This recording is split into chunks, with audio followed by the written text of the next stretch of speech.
अस्सलाम वालेकुम friends, welcome back to my YouTube channel daily tips with Asma. आज की इस वीडियो में हम आपको बताएंगे अमारा नाम के बारे में अनोखी और दिलचस्प मालूमात।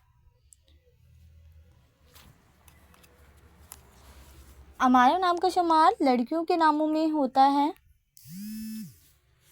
अमारा एक इस्लामी नाम है।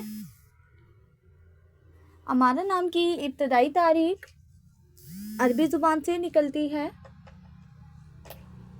अमारा नाम की लड़कियों के लिए खुशकिस्मत नंबर 7 माना जाता है। माहिरीन के मुताबिक अमारा नाम की लड़कियां बहुत नर्म मिजाज होती हैं।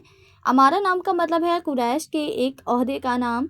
अमारा नाम की लड़कियों के लिए खुशकिस्मत दिनों में मंगल और जुमेरात का दिन शामिल है।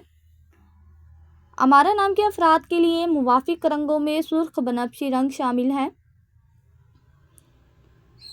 अमारा नाम के अफराद के लिए मुवाफिक पत्थरों में रूबी पत्थर शामिल है।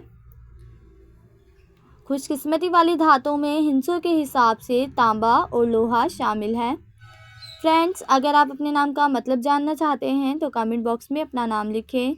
इंशाल्लाह हम आपके नाम की वीडियो ज़रूर बनाएंगे। Thanks for watching. अल्लाह हाफिज़।